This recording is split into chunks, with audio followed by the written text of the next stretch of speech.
السلام فرماتے ہیں میں تمہارے درمیان ایک واضح دین، واضح روشن دین چھوڑ کر جا رہا ہوں، اس سے وہی گمراہ ہوگا، اس سے وہی بھٹکے گا جو اس واضح دین سے ہٹ جائے گا۔ حدیث کا مطلب جو معنی علماء نے بیان کیا، جو اس واضح روشن دین سے ہٹے گا وہ گمراہ ہو جائے گا، برباد ہو جائے گا۔ نبی علیہ السلام کا دین واضح ہے، عقائد اور اعمال، منہج، ساری چیزیں واضح ہے، ضرورت ہے عمل کی۔ ہم بولتے ہیں، سنتے ہیں، لیکن عمل ہمارے زندگیوں میں نہیں ہے، اور کل قیامت کے دن عمل ہی انسان کے کامیاب آئے گا، انسان کے کام میں آئے گا۔ لہٰذا زندگی ہماری ختم ہو رہی ہے، آنکھیں کھولیں، اب تک سو رہے تھے، کم سے کم 1430 کو اٹھ جائیں اور اپنی زندگی کو بدل دیں۔ میں آپ سب، میں اپنے نفس کا محاسبہ کرو، اپنی بیوی بچوں کا محاسبہ کرو، آپ اپنے نفسوں کا محاسبہ کریں، اپنی بیوی بچوں کا محاسبہ کریں، دیکھیں کیا ضروری چیز ہے جو کرنی ہے اور کیا ہم کر رہے ہیں، کہاں جا رہی ہے۔ صبح اٹھ رہے ہیں تو میں، میری بیوی، میرے بچے کیا کر رہے ہیں؟ فجر کی نماز پڑھنا ہے، یہ کام میں آنے والی چیز ہے،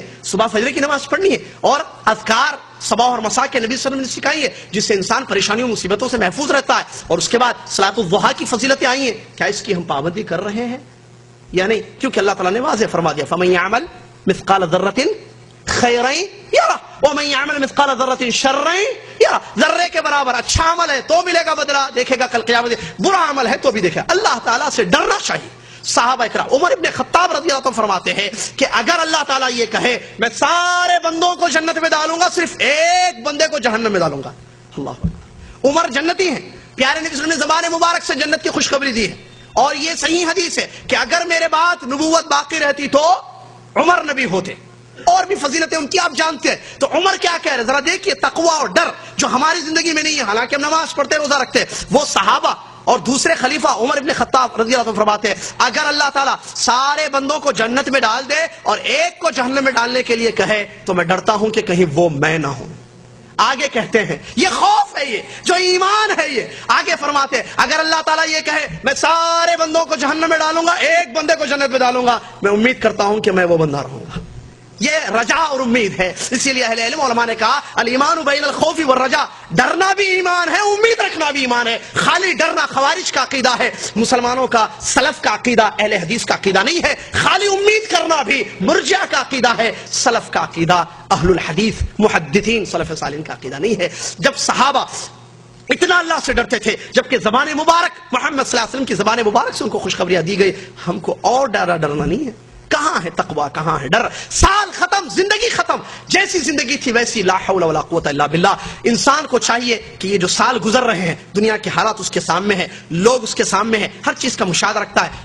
کمپیوٹر کی دنیا ہے، بہت تیز ذہن ہے، کیسے کم وقت میں زیادہ پروفٹ ہو، کیسے کم وقت میں زیادہ سے زیادہ انکم آئے، میرا بچہ کیسے زیادہ سے زیادہ کمائے، میرے گھر میں فیسلٹیز زیادہ سے زیادہ، سب ہر جگہ مائنڈ کام کرتا ہے۔ یاد رکھیے ایک سے ایک ہوشیار آدمی آپ کو ملے گا، ایک سے ایک چالاک پیسے کمانے کے سلسلے میں، دنیا حاصل کرنے کے سلسلے میں، لیکن نظر نہیں آتے ہیں وہ لوگ جو آخرت کو کمانا چاہتے ہیں، اپنی زندگی کو بدل کر آخرت کے بندے بننا چاہتے، آخرت والے بننا چاہتے، اللہ کی بنائی ہوئی جنت کو حاصل کرنا چاہتے، وہ لوگ نظر نہیں آتے ہیں۔ حالانکہ عقل مند وہی ہے جس نے اپنے نفس کو اپنے کنٹرول میں رکھا اور موت کے بعد کی زندگی کے لیے عمل کیا۔ بہت زیادہ ضروری ہے، سال ختم ہو رہے ہیں، زندگی ختم ہو رہی ہے، اپنے نفس کا محاسبہ کریں، ہم دیکھیں کہ کیا ہم کو کرنا ہے اور کیا کر رہے ہیں۔ فرائض کی اللہ تعالیٰ کے پاس پوچھ ہونے والی ہے، کم سے کم فرائض، واجبات، جو ذمہ داریاں ہیں، کل قیامت کے دن جس کی پوچھ ہے، حساب ہے، اس کی طرف توجہ دیں۔ من حقق التوحید دخل الجنہ۔ خالی توحید یہ نہیں ہے کہ لا الہ الا اللہ پڑھ لیں بس، نہیں، آپ دیکھیں صرف پڑھ دیا، ہم توحید کی بات کرتے ہیں، ہم لا الہ الا، میں لا الہ الا پڑھتا ہوں، نماز نہیں پڑھتا ہوں، یہ کون سی توحید ہے؟ یہ کیا صرف زبان سے میں کہہ دوں تو کافی ہے کہ لا الہ الا اللہ قول و عمل نہیں ہے؟ ایمان کیا علماء کرام نے بیان کیا؟ خالی قول ہے؟ ایمان کی تعریف اور ڈیفینیشن کیا ہے؟ صرف قول اور تصدیق ہے؟ نہیں، عمل بھی ہے۔ ایمان یہ نہیں کہ آپ زبان سے کہیں لا الہ الا اللہ محمد رسول اللہ اور دل سے اس کی تصدیق کر لیں بس، اعمال نہیں ہے، غلط ہے۔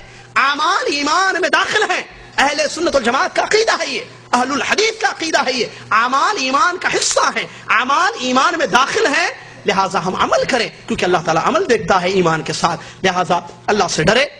سال ختم ہو گیا، 5 تاریخ ہے، ہم اپنے زندگیوں کو بدلیں، اس سال کو ٹرننگ پوائنٹ بنائیں، اپنی زندگیوں کو بدلیں، اور خیر، پورا خیر اسی کے لیے ہے۔ عقل مند، دانشور، ہوشیار، صحیح آدمی وہی ہے جو کل آنے والی دنیا یعنی آخرت کی زندگی کے لیے عمل کر رہا ہے۔ اللہ سے ڈرنا، عمل کرنا اس کا ایک آسان طریقہ میں آپ کو بتاؤں، فرائض پر عمل کرتے ہوئے نوافل کا اہتمام کرنا، اللہ سے توبہ کرتے ہوئے زندگی گزارنا۔ اس کا فائدہ یہ ہوگا ہم جو فرائض پر عمل کریں گے کہ اللہ کے یہاں حساب ہوگا تو ہمارا حساب آسان ہوگا۔ نوافل کا اہتمام، اس کا فائدہ یہ ہے کہ ہم اللہ کے قریب ہو جائیں گے، اللہ تعالیٰ کی مدد ہماری شامل حال ہوگی۔ توبہ اور استغفار کرتے رہے صبح شام، اس کا فائدہ بہت ہے۔ ہمارے پاسٹ کے گناہ، پچھلے سالوں میں 30 سال 35 سال 25 سال ہم نے زندگیاں گزاری، اس میں بہت گناہ کیے ہیں جو ہمارے رب کے علاوہ کوئی نہیں جانتا ہے۔ اگر ہم توبہ کرتے رہیں گے مسلسل، روزانہ میں آپ استغفر اللہ صبح شام توبہ کریں گے تو اللہ تعالیٰ کیا کرے گا، ہمارے اس توبہ کی وجہ سے ہمارے پاسٹ کے ماضی کے سارے گناہوں کو معاف فرما دے گا۔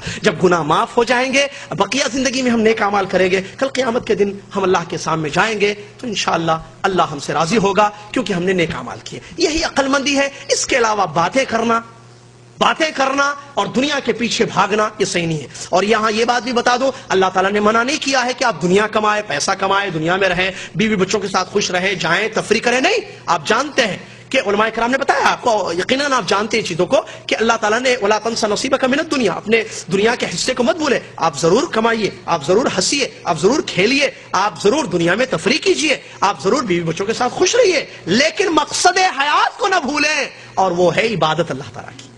زندگی میں اصل چیز عمل ہے، دنیا کے بندے نہیں بننا ہے۔ دنیا کے بندے، وہ کیسے دنیا کا بندہ؟ پیسے کا غلام جس کو کہتے ہیں۔ پیارے نبی صلی اللہ علیہ وسلم کی ایک حدیث بتا کر وضاحت کر کے میں اپنی بات کو ختم کرتا ہوں۔ نبی علیہ الصلوۃ والسلام نے فرمایا تعیس عبد الدینار وتعیس عبد الدرہم ان اعطی رضی وان لم یعطى لم یرضى، او کما قال رسول اللہ، صحیح حدیث کے الفاظ ہے۔ پیارے نبی صلی اللہ علیہ وسلم فرماتے ہیں کہ خاک آلود ہوا، برباد ہوا دینار کا بندہ، خاک آلود ہوا، برباد ہوا درہم کا بندہ۔ اگر دینار و درہم ملتے ہیں تو خوش ہوتا ہے، نہیں ملتے ہیں تو ناراض ہوتا ہے۔ یہ نبی صلی اللہ علیہ وسلم کی صحیح حدیث ہے۔ دینار کا بندہ کیسے؟ بندے تو سب اللہ کے ہیں۔ دینار و درہم کا بندے کا مطلب کیا ہے؟ یعنی پیسوں کے غلام، جس کو ہم اردو میں عام طور پر کہتے ہیں، یہ پیسے کا غلام ہے۔ پیسے ملے تو خوش ہوتا ہے، پیسے نہیں، اس کا مقصد اٹھنا بیٹھنا سب پیسہ پیسہ پیسہ، دنیا بس۔ لہذا نبی علیہ الصلوۃ والسلام نے فرمایا تعیس عبد الدینار، یہ خاک آلود ہوا جو غلام ہے دینار کا۔ اور اللہ تعالیٰ نے قرآن میں فرمایا، اس آیت کو یاد رکھیے، افرأیت من اتخذ الہہ ہوا، کیا آپ کو پتا ہے نبی صلی اللہ علیہ وسلم اس آدمی کے بارے میں جس نے اپنی خواہشات کو اپنا معبود بنا لیا؟ خواہشات کو معبود، یہ کیسے؟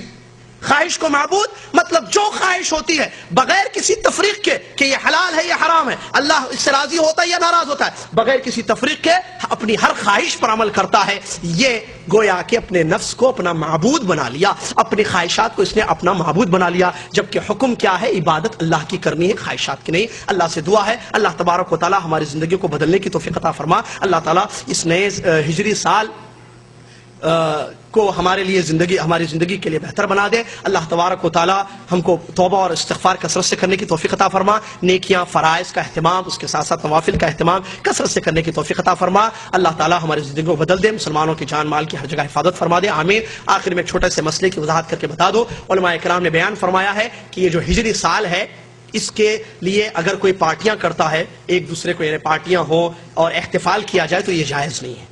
البتہ ایک دوسرے کو اگر دعا دی جائے کہ اللہ تعالیٰ اس نئے ہجری سال کو ہمارے اور آپ کے لیے خیر و برکت کا سال بنا دے، اگر ایمان والے ایک دوسرے کو دعائیں دیں تو صحیح ہے، لیکن احتفال پارٹی کرنا جائز نہیں ہے۔ بدرجہ اولا اس کے بعد یہ جو آیا ہے، کیا یہ 1-1 ہے نا، یہ 1-1 ہمارا نہیں ہے، ان کا ہے، یہ 1-1 ہمارا نہیں ہے 1 جنوری، اور اس کے لیے جو ہیپی نیو ایئر کے کارڈ یا تہنیہ جو دیے جاتے ہیں یہ صحیح نہیں ہے، اہل علم نے اس کو منع کیا ہے، اس کو آپ واضح طور پر سمجھ لیں۔ اللہ تبارک و تعالیٰ کتاب و سنت کے مطابق عقیدے رکھ کر ہم کو عمل کرنے کی توفیق عطا فرما، اللہ ہمارے گناہوں کو معاف فرما دے، آمین۔ واخر